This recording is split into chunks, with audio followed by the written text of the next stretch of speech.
Hello? Hey, how are you doing today, dude? I didn't know you were there. That's what's fun about digital technology. It's or even like a listener. I always think that, you never know that the listener is there until they come up to you and say, hey, I just heard you say. Or heard you burp. That's right. Dude, I mean. Now, were you expecting to do a video interview, or was it just an audio one? You're just going to be using the audio portion, or is it? I don't even know if it's going to be translated. Yeah, what my theory is, because I'm a radio guy of 44 years, I still believe in theater of the mind, and I really do put a lot of interest in. I want listeners to listen to what we're saying, not how we're moving our hands or moving our eyes or anything like that. And I come from that school as well, just the same. And it's the mystique of all of this just seems to be gone. When you did before social media, you had to wait for a magazine interview to come out 3 months after it was already done, and everything was a waiting game, and it created a mystique. It created it wasn't so approachable and attainable. Everything is just like instant gratification, and there's something to be said about that too. But on the other hand, I wish there was a better balance of the two. I mean, I would race into Musicland and say, did the magazine get here yet? Did you get the new Rolling Stone? When is it coming? What do you mean it's late? You can't be late. Rolling Stone's never late. And I mean, we based our life on those magazines. Right. Wow. Now with you, of course, if we're going to talk about the mystique, I mean, that's how Led Zeppelin became Led Zeppelin, because they were such a mystery. Is the same, right. Is the same true about you guys as well? There's such a mystique about you. Well, that's kind of how it was planned. Mm-hmm. I mean, when you obviously even the Beatles, who had probably Beatles or Elvis, who had the most of any artist. I mean, they were the biggest for their time and for their genre.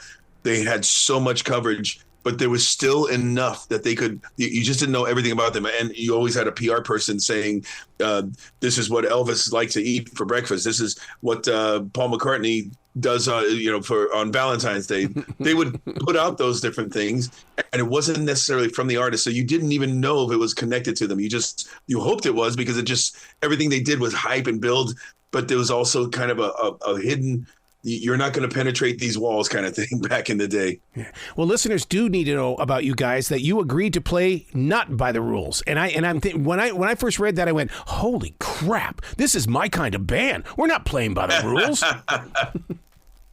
Well, you know what? The problem is, and it's not really a problem, where that came from is how the band started. The whole idea behind Art of Anarchy was more so it was like a pet project of the brothers, of John and Vince. They didn't really pursue the music end of things. They love it so much, and they always wanted to be rock stars. They always wanted to be artists, etc.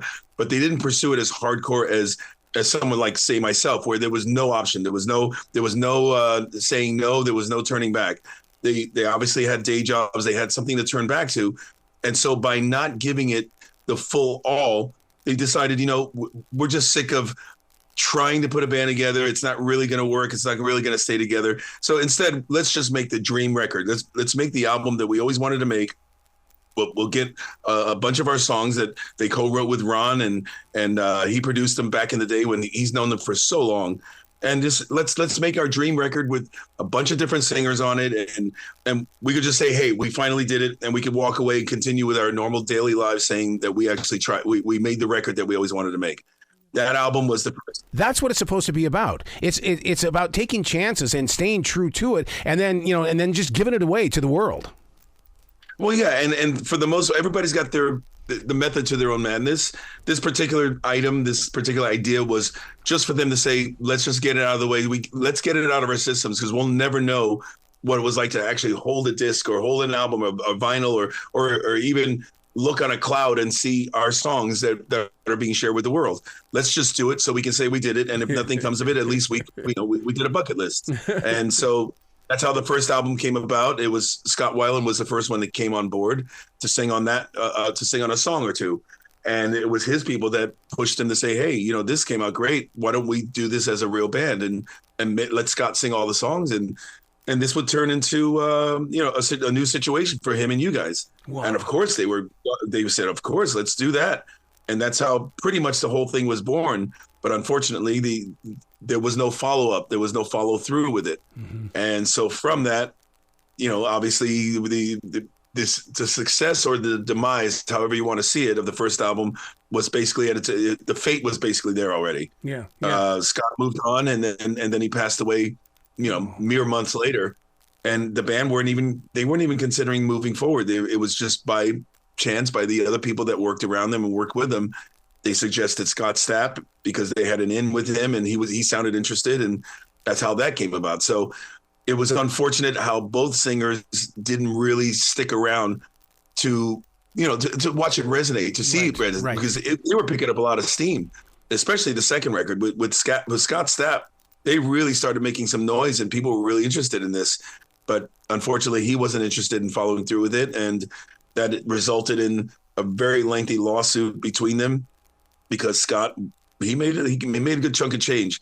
A lot of people think that the band they're suing him because of sour grapes. No, they're suing because he basically breached agreements. Wow. And I don't know how much of this I can actually talk about, but I'm just saying it how it is. I'm basically sharing what's already out there in the public. I'm not here to bury him or put him down. I think he's an amazing singer. He's had an amazing career, and I'm happy for Creed putting it back together, all of the above. But the bottom line is, his exiting the band is basically what gave me the opening. It's, they literally were just putting it to bed. They put the final nail on the coffin, and it was me who kind of came in with my hammer and pried the coffin open and say, "Hey guys, let's give it one more shot." See, that's the part of the music story that fans don't get anymore. That's the stuff that was on the inside sleeve of an album, or you're backstage at a concert and you're going, "Yo, man, what you been up to lately?" And all of a sudden, you're in that moment of what is right now. And first of all, you make this sound. I mean, this whole entire album here, we can start off with Vilified. I mean, the way that you pull this story together is just amazing, and those vocals are right there. Well, thank you, man. And as a singer, it's my responsibility. It's our responsibilities to tell a story. It's about how you tell the story. There's some singers who don't have storyteller kind of voices. They don't really change the dynamic or the mood of their voices. Most people can, and most people do, but that's what we do. A lyric is supposed to be sold or told as a story. It's supposed to be given as a piece of poetry or a piece of something of history, whatever the context is. It needs to be sold as such. And I try to do that with every song. And even my involvement with a band like TSO really helped me learn even more how to really dramatize a storyline or a theme or something like Vilified. It's got its ebbs and flows, and you kind of have to go with it and create that behind it. In every song that I listen to from this album, it's almost like if you guys don't put your lyrics on T-shirts, man, you're missing out on a boatload of money. Because even with Die Hard, if we all must die, we must die hard. I mean, that right there, would you not wear that on a T-shirt? Absolutely. I couldn't agree more. And obviously we don't want to a bloodbath and financing merch that people don't pick up, but if a song like that, absolutely. So I mean, look at this is a recent lawsuit with the band Journey that they basically had to go against a lot of these merchandise companies using titles of their song. You would see a shirt at JCPenney that said "Don't Stop Believing." Yep. The first thing you think of is Journey. Anybody can say "Don't Stop Believing," but what's the one thing that you think of when you see that? When you say "We Are the Champions"? Anybody could say it in the context of what the lyric is, but when you hear that lyric or you read that lyric, you know exactly who to direct it towards. So naturally, the band should be getting a kickback from that, because you would never have just made a shirt that said "Don't Stop Believing" if it wasn't for a massive worldwide hit with the same title. Dude, I'm the jerk that will be at a mall or a grocery store, and I'll see somebody with a band T-shirt on, and I'll go up to them and I'll say, "So tell me about Nirvana. What do you know about them that you're sporting their shirt right now?" "I don't know. I got the T-shirt." Dude, I will embarrass them in a heartbeat, because they don't deserve to be wearing the T-shirt. My thing is, name two members of this band besides the key ones. Name somebody else in the band besides Lemmy. That's another one. You see pop artists and rap artists wearing Motorhead T-shirts, and it's cool because it shows edge, and it shows that those T-shirts and those images are so iconic that people want to wear them. They want to put them on their backs, but it's also kind of weird when you don't know any of the music. You're just wearing it because it's a logo. Am I wrong to think that the song Die Hard, that you guys were almost unafraid to fill in the blanks of what if? I mean, you guys really go into it. It's like, we're unafraid. We're going to go there, and you're going to talk about it afterwards. My thing is, name two members of this band besides Lemmy. Name somebody else in the band besides Lemmy. That's another one. You see pop artists and rap artists wearing Motorhead T-shirts, and it's cool because it shows edge, and it shows that those T-shirts and those images are so iconic that people want to wear them. They want to put them on their backs, but it's also kind of weird when you don't know any of the music. You're just wearing it because it's a logo. I do that with all of my lyrics. I try to be as not, I don't want to say poetic, but at least as I'm trying to think of the right word, as direct, because all of my lyrics, they do mean something to me. But I also do write in double entendre a lot. I write a lot in terms of, you could read these lyrics and think this song is about President Trump or President Biden. You can tell that he's attacking this. And I could be talking about my gardener. My gardener came, he screwed up my lawn in my backyard. And I want, I'll use the same hyperbole lyrics to attack the theme and the subject, but somebody will take it in a different context completely. I love that. I love making the audience guess. I love making them wonder, I wonder if he's talking about this or talking about that. And one of the examples I'll use, my other band Talisman, but longtime band Talisman that I was in for 19 years. We did an album, I forgot, it was 2002 or 1998. I don't remember this album. There was a song on the album called Madison. And Madison, in reference to the lyrics, sounds like I had a really, volatile relationship. And man, this girl sounded like she was nuts, because the lyric is about how you drove me crazy. You make me want to throw you off a cliff sometimes, but then I just want to hug you and love you. And the song is called Madison. It's like, man, Jeff really went to the ringer with this girl, Madison. And when I started doing interviews for it, people were bringing this up, and I said, the song is about my dog. Oh my God. I had a golden retriever puppy. It was a female named Madison, and she was almost untrainable. She was really difficult, and all the lyrics pertain to the relationship I had with her as a puppy. She ended up growing up to be the perfect dog, but I was so like, oh my God, I just want to throw you off a cliff right now because you just don't listen.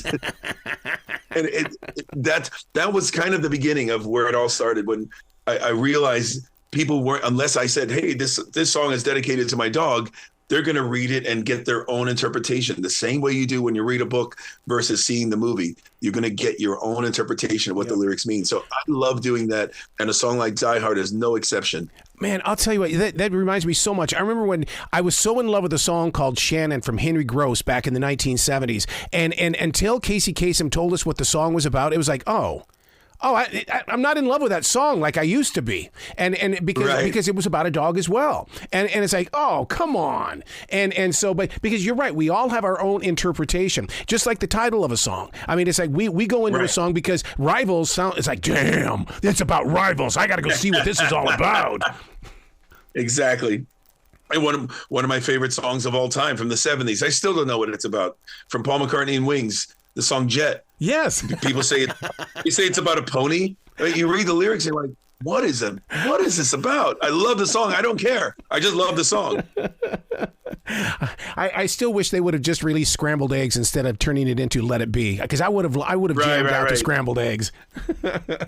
You know what? That's another songwriter's trick in general. I know a lot of I don't do it myself, but like for instance, there's another band. I'm pimping out all my other bands. Another band I'm a longtime part of, a band called Wet. Yeah. And when the main primary songwriter of the band is also the producer, he's also the lead singer in the band Eclipse. And whenever he sends me a song with kind of, he wants melodies to send me to write lyrics over, he does all these throwaway lyrics that make no sense. Some of them are cliche, but he'll come up with silly titles just because it rolls off his tongue. Yeah. And when I write the lyrics, I actually rhyme those silly rhymes to an actual title that works and lyrics that work. Just because when he's doing the lyric, it's nothing else could replace it. Like he had he sent me one that the chorus, he sang "Rock Me Caroline." I'm like, I'm not going to write a lyric called "Rock Me Caroline" for one. So I actually changed the lyric to "Heart Is on the Line," and it's still sang as fluent as his La La lyrics and his La La melodies that he sent me. When you sing it over that, it's like, it almost sounds like I intentionally sang "Rock Me Caroline" because I got so used to hearing his demo of it. Wow. So I'll tell you, my prediction from my heart is that you guys are going to cross over to adult Top 40 radio as well as regular Top 40 radio with Bridge of Tomorrow. And the reason why is because there's just something about this song that says, I need to be everywhere. Well, yeah, and it's funny because that song, I think most of the songs that start off softly, even like Vilified, for instance, they kind of give you the illusion, oh, this must be the big ballad. I mean, Bridge of Tomorrow, it starts off ballady, and you think, wow, this is going to be a nice, smooth, sultry song. And then you get to the chorus, it sounds like Metallica in the chorus. But see, I think that's what people are so used to nowadays, because we're crisscrossing our genres, and we don't mind having a little bit of rock and a little bit of slowness together. Well, yeah, and that's also the responsibility of the songwriters, the artists, and the producers, is to make sure that, of course, nothing is original or completely original. You are basically recycling things that you've heard and things that you've done in the past, but it's all about how you recycle them. It's about how you do them. It's how you interpret them. You could take a song like, I want to write something that sounds like Metallica would have recorded it, but you also don't want to make it sound too plagiaristic. That like, this is something that only Metallica could have recorded, so why is this band doing it? You want to put your own spin on something, because of course influence is always going to be there, and without influence we wouldn't have anything to draw from. But you also have to put your own spin on it, and thankfully a lot of the artists that I love and listen to, including the ones I work with, do exactly that. Who's the master planner behind this album cover? Because this thing needs to be in a frame, and it needs to be on about 1 billion walls. This is the twins, the brothers in the band. They've got, this is basically their band. You know, they started this idea with Ron at the production helm. Ron never planned on making this a band, but obviously as it progressed and kept moving forward, not only did they realize they need him a little more involved than just being a producer, they need him more as a band member and somebody to kind of oversee everything because of the vision. So it starts with the twins, it starts with the brothers, and then we step in and we put, we get our input there, and it turns into what it turns into. And this was the very beginning idea of when I came to Ron about this. I remember even in 2018 on the first Sons of Apollo tour, we were on the bus. He gave me both albums, and I was listening to them endlessly. I'm just going, oh my God, this material is awesome. It's really, really good stuff. And all I kept thinking is, I wonder what my voice would have sounded like on this stuff. And it's kind of like a guilty pleasure. I just love the sound. I love the vibe. And I came back to Ron I said, man, it's such a bummer that Art of Anarchy is not continuing, because I would have loved to see what my voice would have sounded like on some of this stuff. And he says, let me call you back. Later that day, he sent me a couple songs that they still been working on. They had no plan of putting the band back together. They just continue working. And he said, here's some stuff that we've been working on. If you want to dabble with it, see what you get out of it. And that was the beginning stages of this thing coming back together. Oh my God, what a story. What a story. Where can people go to find out more about Anarchy, the album? I know you guys have got to be doing some merchandise. We are everything's just starting, because for all intents and purposes, the band's been dormant for, since 2018. Wow. It's pretty much when the nail was finally going down on the coffin. Mm-hmm. So it's been dormant for a while. There are a lot of people that don't remember the band, that don't really care that it was a band that existed. So we are pretty much reinventing what this band is all about, especially even with the sound with Let There Be Anarchy. It's a deeper, darker, heavier sound than they had before. So there is kind of a reinvention there of sorts. And so we're kind of playing it, we're not playing it safely, but we're just being cautious. We don't want to assume that everybody's going to jump on and jump in, but we also have to be ready for it if and when they do. Yeah, but dude, we're in that age right now where people are discovering music every day. We are locked in on show me something new, show me something new, show me something new. And this is, and us talking about this is going to take people to those streaming platforms. I sure hope so. I came into this band without, the guys didn't ask me to join the band. They weren't seeking a new singer. They weren't looking to continue. I came to them and said, I would love to see what this sounds like, what this would be like. And so I'm totally invested. I came in with full commitment and loyalty of seeing it through. And I want to see these guys have some success as much as I want to be successful. I want to be the contributing successor to this moving forward. So, but everybody's got something invested in this. And as I said, this is not a bought band. This is not a paid situation where I came in and, hey, here's a contract and 6 figures and sing the record, and even if you do nothing with it, at least we have your voice on it. Not at all. This is as real to me as anything else that I've ever done. And I'm really behind it, and I hope people can hear that in the music. Wow, to hear your passion right away, I'm thinking of Travis Kelce going up to Andy Reid and just blaring, "I want to get back in the game," and I can just hear your passion. It's still there, man. This is my 40-year anniversary. I started my career in 1984 with Yngwie Malmsteen. Wow. And I still have that fire, man. It's people say, "Man, aren't you burnt out? Aren't you sick of doing music that nobody's really buying or paying attention to?" And I've said, absolutely not. In fact, I have even more creative flow going on right now, because it's not only about the people. I need to do this. Is my therapy. This is my job, but this is also my therapy. I have to release this music. I have to release these ideas. I need an outlet to continue being creative and to continue being who I always wanted to be when I was a young kid and decided I want to be an artist when I get older. I still have that in me where I don't take it for granted. It's, I'm just going to rest on my laurels and just go out there and play the stuff that I did 25, 30 years ago. That's just it's no knock on anybody else that decides that. It's my own personal way of thinking. I just want to continue that way. Even if two people buy the record and one of them is my mother, I want to continue being creative and have an outlet where I can show people what I do and how I do it. You got to come back to this show anytime in the future. The door is always going to be open for you, man. I appreciate that, man. Well, you have a brilliant day today, okay? Thank you, sir. Thank you. I hope all is great on your world, and continue doing what you're doing. Thank you for giving us an outlet to talk about it as well.